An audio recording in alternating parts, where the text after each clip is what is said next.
तो मेरे हिसाब से अल्ट्राटेक सीमेंट पे फोकस करें सीमेंट सेक्टर में। और दूसरा एक स्मॉल कैप प्ले है, इसी के साइज का प्ले है, वो है मंगलम सीमेंट्स। वो भी एक अच्छे खासे लेवल पे है और वहां पे भी नई कैपेसिटी एडिशन हुई है और मुझे लगता है कि जो वैल्यूएशन है उसके हिसाब से डाउनसाइड रिस्क बहुत ज्यादा लगती नहीं है। तो ये दो स्टॉक्स को देखा जा सकता है।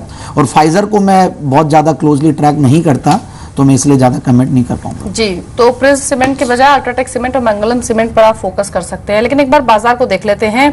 निफ्टी अब लाल निशान में आ चुका है और इनफैक्ट दिन के निचले स्तरों पर निफ्टी इस वक्त ट्रेड कर रहा है 19 अंक की कमजोरी के साथ। 8527 एक बहुत ही क्रूशल सपोर्ट लेवल था जिसको ब्रीच कर दिया है निफ्टी ने और अब 8523 पर लेवल पर कामकाज करा है। 8480 8485 100 डेमा है निफ्टी का, तो काफी करीब है 100 डेमा का लेवल। लेकिन दिन के निचले स्तरों पर अब करीब 20-21 अंक की कमजोरी के साथ 8521 पर निफ्टी ट्रेड कर रहा है। सेंसेक्स को देख लेते हैं, बैंक निफ्टी को भी एक बार देखेंगे। सेंसेक्स भी करीब 54 अंक की वीकनेस के साथ दिन के निचले स्तरों पर है।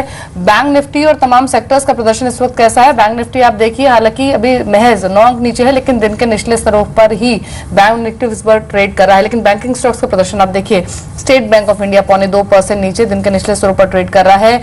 Bank of Baroda, Punjab national bank 2% नीचे है, डेलो पर ट्रेड कर रहा है 158 के लेवल्स पर। बैंक ऑफ बड़ौदा डेलो पर है 0.2% की वीकनेस के साथ। प्राइवेट बैंक्स का हाल देख लेते हैं, मिड कैप बैंक्स को भी देखेंगे। बैंक ऑफ इंडिया में भी 1% की वीकनेस है। प्राइवेट बैंक्स में एक्सिस बैंक कुछ स्ट्रेंथ दिखा रहा है, 1.4% ऊपर है, लेकिन येस बैंक सॉफ्ट है, यहाँ भी आधा % की वीकनेस देखी जा रही है। इसके अलावा आईसीआईसी बैंक, एचडीएफसी बैंक को भी देख लेते हैं किस तरह का रिफ्लेक्शन दिख रहा है। आईसीआईसी बैंक यानी प्राइवेट बैंक कहीं ना कहीं आज मोमेंटम दिखा रहा है। आईसीआईसी बैंक इनफैक्ट डे हाई पर ट्रेड कर रहा है 0.2% की बढ़त के साथ। लेकिन पीएसयू बैंक्स में दबाव है और साथ ही साथ मिड कैप बैंकिंग में भी प्रेशर देखा जा रहा है। लेकिन निफ्टी अब करीब 21 अंक नीचे डे लो पर ट्रेड कर रहा है और अब जो अगला क्रूशल सपोर्ट लेवल को 8500 का एक साइकोलॉजिकल लेवल तो होगा ही, लेकिन 8480 बहुत ही महत्वपूर्ण लेवल है क्योंकि ये 100 डेमा है। अगर ये ब्रीच होता है तो जो स्लाइड है निफ्टी में वो बहुत ही सीवियर हो सकती है। प्रोबेबली 8100 तक भी फिसलने की गुंजाइश निफ्टी रखता है अगर अपना 100 डेमा ब्रीच करता है। तो नजर रखिए निफ्टी के प्राइस बिहेवियर पर।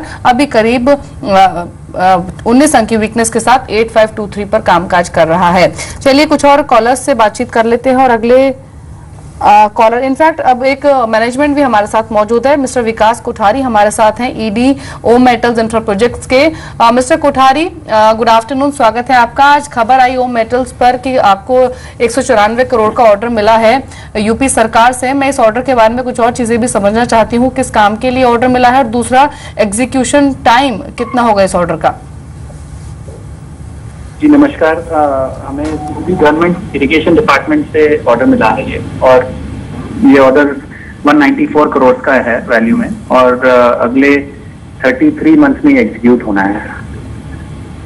और इस ऑर्डर में हमारा कंस्ट्रक्शन ऑफ डैम और कंस्ट्रक्शन ऑफ हाइड्रोमैकेनिकल इक्विपमेंट है, इसी कॉन्ट्रैक्ट है। जी जी जी। तो मिस्टर कोठारी अभी आपका अभी ओम मेटल्स का ऑर्डर बुक स्टेटस कैसा है? क्योंकि यूपी सरकार से ऑर्डर मिला है तो ज्यादातर ऑर्डर्स जो हैं अभी आपके पाइपलाइन में, क्या वो सरकारी ऑर्डर्स ही हैं या फिर प्राइवेट ऑर्डर्स भी कंपनी ने ग्रैब किए हैं या फिर प्रोबेबली ग्रैब कर सकती है? नहीं, हम लोग लार्जली गवर्नमेंट ऑर्डर्स ही करते हैं। NHPC, NTPC, central government PSUs और स्टेट इरिगेशन डिपार्टमेंट्स और हाइड्रो इलेक्ट्रिक प्रोजेक्ट्स हम लोग लार्जली बड़े प्रोजेक्ट्स करते हैं, इसलिए मोस्टली गवर्नमेंट से ही हमारे क्लाइंट्स हैं। हमारी अभी ऑर्डर बुक 650 करोड़ के आसपास है और ये अगले 2 से 3 साल में एग्जीक्यूट होनी है। जी जी जी। साथ ही मिस्टर कोठारी क्या, क्योंकि जिस तरह से आपने कहा कि मेजॉरिटी ऑफ ऑर्डर्स आपके सरकारी साइड से ही होते हैं, तो क्या इस तरह के और ऑर्डर्स भी कंपनी को मिल सकते हैं इन नेक्स्ट क्वार्टर, क्योंकि मार्च क्वार्टर तो ऑलरेडी एंड होने वाला है? हाँ, हमें अभी काफी पाइपलाइन में है ऑर्डर जिसमें हम लोगों ने टेंडर सबमिट किए हुए हैं, प्री क्वालिफिकेशन स्टेज पे हैं, कुछ प्राइवेट स्टेज पे हैं। तो कैलेंडर ईयर 2015 में हम लोग उम्मीद करते हैं कि हमारी ऑर्डर बुक करीब 800 करोड़ के आसपास होनी चाहिए। अभी 650 करोड़ के आसपास है, 800-900 करोड़ रुपए की ऑर्डर बुक, हमारी आउटस्टैंडिंग ऑर्डर बुक हम लोग उम्मीद करते हैं ऐसी होनी चाहिए। जी, तो आउटस्टैंडिंग ऑर्डर बुक 800 से 900 करोड़ की आप उम्मीद कर रहे हैं। और मैं अगर इसी स्पेसिफिक ऑर्डर की बात करूं जो आपको मिला है आज यहाँ से, क्योंकि आपने कहा कि 33 महीने का समय लगेगा, एग्जीक्यूशन पीरियड जो 33 मंथ्स का होगा, तो इसका रिफ्लेक्शन फाइनेंशियल्स पर कब से दिखना शुरू हो जाएगा, या फिर मैं ये कहूँ कि कब से आप रेवेन्यूज एक्सट्रैक्ट करना शुरू कर देंगे?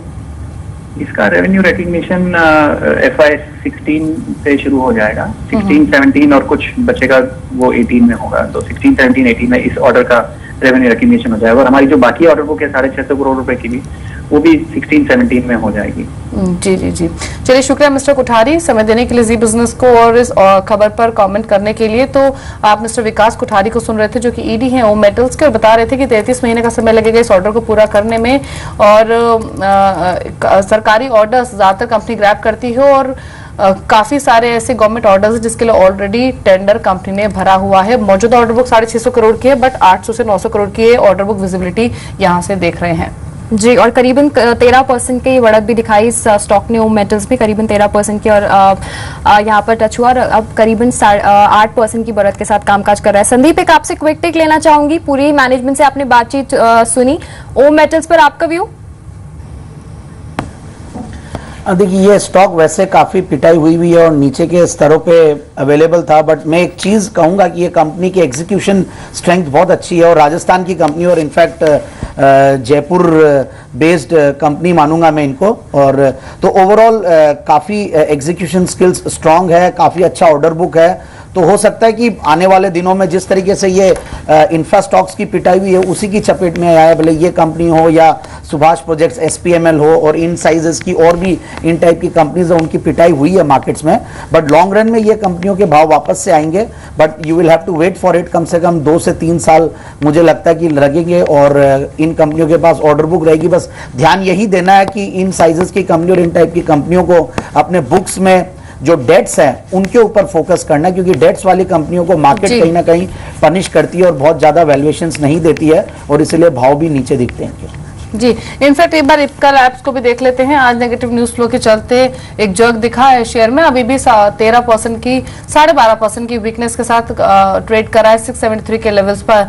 संदीप, मैं आप ही से इप्का लैब्स पर कमेंट लूंगी। कल स्टॉक्स वॉर में ये स्टॉक आपकी जो ट्रेडिंग स्ट्रैटेजी आपने प्लान की थी उसमें शामिल था, और ये स्टॉक वजह भी बना था आपकी जीत की, लेकिन आज एक नेगेटिव न्यूज फ्लो 2 प्लांट्स पर, 2 यूनिट्स पर, पीथमपुरा और सिलवासा प्लांट्स पर यूएसएफडी ने इंपोर्ट अलर्ट जारी किया। ऑलरेडी जनवरी में देखा था कि रतलाम यूनिट पर ऑलरेडी एक इंपोर्ट अलर्ट जारी हो चुका है, और एक नेगेटिव खबर है क्योंकि कहीं ना कहीं कंपनी के रेवेन्यूज पर इसका जरूर इंपैक्ट पड़ेगा, और उसी का असर शेयर प्राइस पर भी दिख रहा है। अब आप क्या कमेंट करेंगे इप्का लैब्स पर, क्या स्ट्रैटेजी रहेगी आपकी? बिल्कुल, बहुत ही सही सवाल और बहुत ही सही समय भी है सवाल पूछने का आपका, क्योंकि कल देखा जाए तो जिस तरीके से चार्ट्स पे था और जो फंडामेंटल्स है, जो मेरी एक स्ट्रेटेजी कल थी खेलने की कि मैं फंडामेंटली अच्छे स्टॉक्स, बिटन डाउन स्टॉक्स नेगेटिव न्यूज की वजह से और टेक्निकली अच्छे लेवल्स पे हो, तो डेफिनेटली कल चार्ट्स पे बहुत ही बेहतरीन लग रहा था और अच्छा खासा एक रनअप भी दिया था, और कहीं ना कहीं ये लग रहा था कि इन टाइप की न्यूज़ अब कहीं ना कहीं खत्म हो रही है। बट यस, आज इतना बड़ा एक न्यूज़ है, और ये नेगेटिव न्यूज़ पास्ट में भी आई, तब भी अच्छा खासा करेक्शन आया था स्टॉक में, और ये 620-30 के लेवल्स देखा था, और उसके बाद धीरे धीरे चलने लगा। बट ये 790-95 का मैंने कल एक टारगेट वापस से शाम के शो में भी दिया था, और मुझे लगता है कि वहां पे एक रेजिस्टेंस था और वहां पे प्रॉफिट बुकिंग आएगी। बट यस, ये 770 के लगभग ही आ गया। तो मेरे हिसाब से अब एक बार इसमें जिन्होंने भी कल का शो देख के या ओवरऑल लॉन्ग टर्म इन्वेस्टमेंट्स के लिए इस स्टॉक को लिया है, तो वो लोग बने रहें, क्योंकि इस कंपनी की एक खास बात यह कि मैनेजमेंट बहुत ही बेहतरीन है, एग्रेसिव भी है, and at the same time काफी कंजर्वेटिव भी है, एंड मेरे हिसाब से क्वालिटी मैनेजमेंट के स्टॉक्स में कहीं भी कोई प्रॉब्लम नहीं आती है। ये जो भी प्रॉब्लम्स है ये कंपनी, मुझे ऐसा लगता है कि ये इनको सब सॉल्व कर लेगी। हो सकता है कि 3 से 6 महीने 9 महीने लगे, बट ओवरऑल लॉन्ग रन में ये स्टॉक अच्छा परफॉर्म करेगा, और इन्हीं प्रॉब्लम्स की वजह से ये अच्छा खासा हाई बनाया हुआ था और उसके बाद नीचे आया भी है, करेक्शन दिया है, बट बार बार ये एक के बाद एक नेगेटिव न्यूज आ रही है, तो हो सकता है कि थोड़ी प्रॉब्लम्स में है, बट सॉल्व करेगी ये कंपनी। बिल्कुल, और मेरी उम्मीद है कि भले ही ये शेयर अभी ट्रेड कर रहा है, लेकिन संदीप मानते हैं कि लॉन्ग टर्म पर्सपेक्टिव से अपनी पोजीशंस को आपको होल्ड करना है। कल संदीप ने स्टॉक वॉर में स्टॉक रेकमेंड किया था, अपने टारगेट्स को भी इसने अचीव किया था, अच्छा मूव दिखा था, स्पेशली आखिरी के आधे 1 घंटे में, लेकिन अभी आपको होल्ड करने की सलाह है। लेकिन स्टॉक वॉर आप देखना मत भूलिए, क्योंकि दूसरा सेमीफाइनल राउंड कल खेला जाएगा राकेश पंसल और मानस जायसवाल के बीच। एक तरफ ऑस्ट्रेलिया इंडिया भिड़ेंगे, दूसरी तरफ जी बिजनेस पर सुबह 10:30 बजे होगा दूसरा सेमीफाइनल मुकाबला। कुछ चुनिंदा ट्रेडिंग बेट्स ये दोनों एक्सपर्ट्स आपके साथ शेयर करेंगे, और आखिर में रिजल्ट्स भी अनाउंस होंगे, और उसके बाद 27 मार्च यानी फ्राइडे को फाइनल मैच होगा। तो देखना मत भूलिए स्टॉक्स वॉर कल सुबह 10:30 बजे।